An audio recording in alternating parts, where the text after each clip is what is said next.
polícia venezuelana fez uma provocação ao governo federal nas redes sociais. Olha só. Uma foto publicada no perfil da Polícia Nacional da Venezuela mostra a bandeira do Brasil e a silhueta do presidente Lula. A postagem tem a frase: "Quem se mete com a Venezuela se dá mal." E uma legenda que afirma: "Nossa pátria é independente, livre, soberana. Não aceitamos chantagem de ninguém. Não somos colônia de ninguém." O governo federal, por sua vez, decidiu não responder diretamente às provocações. Paulo Loyola, eu queria que você polemizasse comigo. Quero polemizar com você. O Nicolás Maduro é uma das figuras mais ridículas, caricatas, bizonhas que já apareceram na política internacional. É um fascista, um extremista que roubou 73% das urnas eleitorais, manipulou completamente o Supremo Tribunal Federal, transformando um tribunaleco bolivariano, está fazendo sumir adversários, agora está preparando uma armadilha para o Brasil. Isso que eu queria que você comentasse. O Brasil, primeira provocação, se o Brasil fez bem de não responder, eu acho que fez muito bem de ignorá-lo, mas eu queria que você comentasse outro aspecto também, além desse. Os BRICS surgiram naquele acrônimo em 2001, era BRIC, né? Jim O'Neill, que é o ex-executivo do Goldman Sachs, criou esse acúmulo de letras: Brasil, Rússia, Índia e China. Em 2006, acrescentaram a South Africa, a África do Sul, ficou BRICS. E aí eles começaram a se reunir, não tem estatuto, não é um bloco monolítico, mas é uma ideia interessante de fazer frente à dominação dos países da Europa Ocidental e dos Estados Unidos, do G7, que domina a economia mundial, do sistema SWIFT, da dolarização. De repente, China e Rússia já começam a chamar o Irã, já convidam Cuba, convidam Venezuela, e os BRICS de alternativa econômica para esses países, né, trocarem, comercializarem nas próprias moedas, começa a ser um instrumento de pressão contra os Estados Unidos. E o Brasil, que tem que atender seus interesses econômicos, tem que negociar com China, com a Arábia Saudita, com quem lhe for interessante, de repente entra num grupo que cada vez mais se torna um grupo oriental de oposição ao Ocidente. Nesse ponto, o Brasil se viu na contingência de vetar a entrada da Venezuela nos BRICS e está gerando essa reação do Nicolás Maduro. Queria que você fizesse uma análise global do que aconteceu e acontece na Venezuela. Eu brinquei com você, polemizando, estou querendo ouvir a sua opinião, né? Não, é só uma brincadeira. Que você analisasse a situação política interna da Venezuela, a presença do Nicolás Maduro como um ditador na América do Sul e a questão da Rússia e da China começarem já a mostrar para o Brasil que ele não está no mesmo nível de Rússia e China e também não está no mesmo nível da Índia, e começar a manipular os BRICS para fazer frente aos Estados Unidos, o que não nos interessa brigar com um país ou com outro. Quero que você faça uma análise global com relação a isso, você que é uma personalidade culta, um estudioso do tema.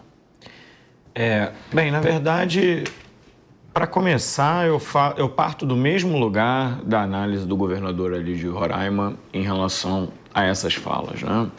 Essa postagem da polícia nada mais é do que, mais uma vez, um artifício, aquela chamada a coisa que a gente fala que é uma nuvem ali para que você não preste atenção nas questões reais, nos problemas reais que estão acontecendo e afetando ali a população. Então, nada mais é do que uma intenção de tirar a atenção onde o poder constituído não gostaria que ela estivesse. Tá? O pessoal chama de nuvem de fumaça ou alguns outros nomes técnicos.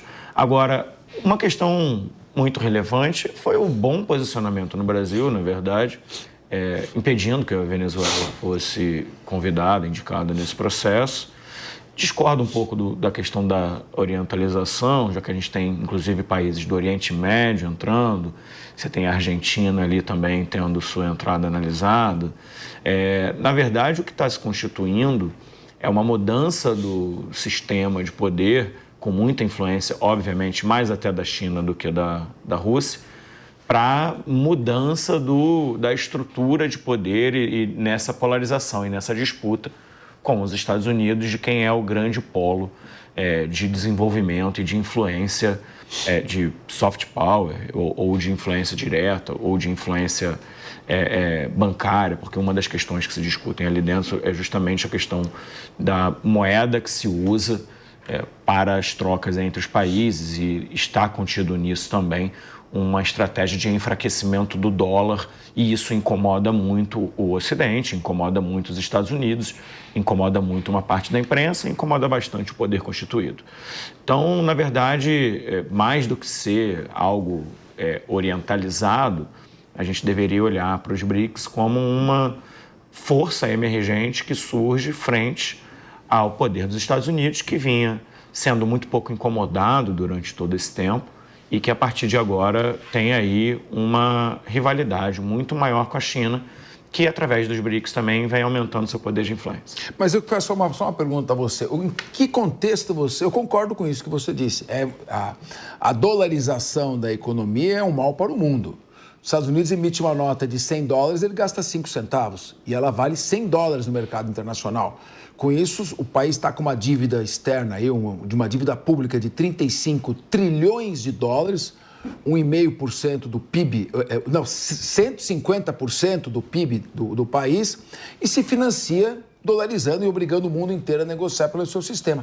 Mas em que contexto você classificaria o convite para que o Afeganistão, governado por uma organização terrorista como o Talibã, ingressasse nos BRICS?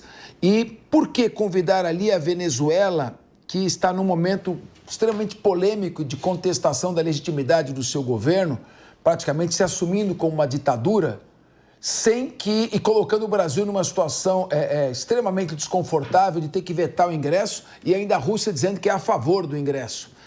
Você não vê, nesse momento, uma tentativa de manipulação dos BRICS pela Rússia e pela China?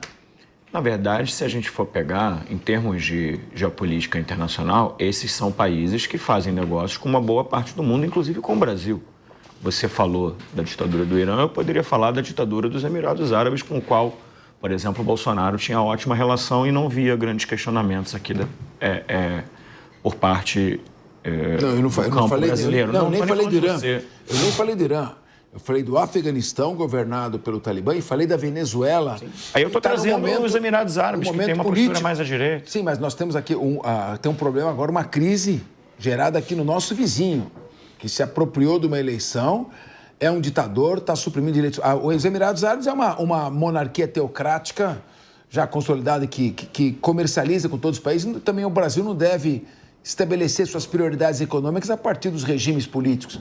Mas chamar a Venezuela nesse momento, num BRICS, quando o Brasil é o país que deveria, de certa forma, coordenar todo o bloco sul da América do Sul, do Hemisfério Sul, me parece... Mas tanto que o Brasil atuou para vetar o convite à Venezuela nesse processo, que foi justamente o que eu elogiei aqui. Mas amigos não fazem isso. A Rússia e a China chamam. Brasil, podemos chamar a Venezuela? Não, nesse momento seria constrangedor para o Brasil. Chamaram, fizeram o Brasil se indispor com a Venezuela ao vetá-la, e agora a Rússia ainda diz, por mim ela viria. Isso para mim é um sinal de desprestígio. É nesse ponto que eu coloco, e o Maduro começa, Paulo, a se tornar um peso aqui cada vez mais incômodo para o nosso país. Mas você conclua, porque depois eu também vou ouvir o Laércio Uliano, a palavra está com você. Na verdade, não vejo como sinal de desprestígio. Cada país tem seu conjunto de interesses, precisa manifestá-la da forma que achar melhor. Esses ambientes internacionais, esses ambientes de união de blocos de países, eles servem justamente para se colocar ali um conjunto de interesses e disputá-los contra os outros. Certamente China e Rússia convidaram a Venezuela porque tinham interesses políticos, econômicos, comerciais em cima do país, que o Brasil, muito acertadamente, vetou e colocou aí, mais uma vez, a sua liderança na região à frente desse processo.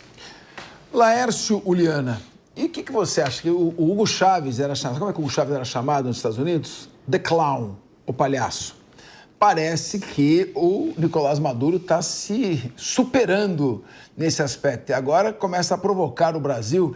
Teve também aeronaves, o Sul, acho que foi o Su-30, não foi o Su-35, que sobrevoaram o espaço aéreo brasileiro em Roraima, numa clara provocação que o Brasil ignorou. O que fazer com essa esdrúxula figura fascista, um fascista de esquerda, que é o nosso Nicolás Maduro? Olha, Capês, estava me recordando aqui, quando você falava com o nosso colega, que em 2019 a Rússia mandou aviões militares para a Venezuela. Verdade. Você recorda? Ainda teve uma suspeita que mandou dinheiro. Enfim, primeiro que a Rússia ele tem eminentemente interesse na Venezuela por várias questões, seja politicamente, comercialmente, outros interesses mais. É um aliado. É geopoliticamente. Mas a Venezuela está fraca na América Latina, na América num todo.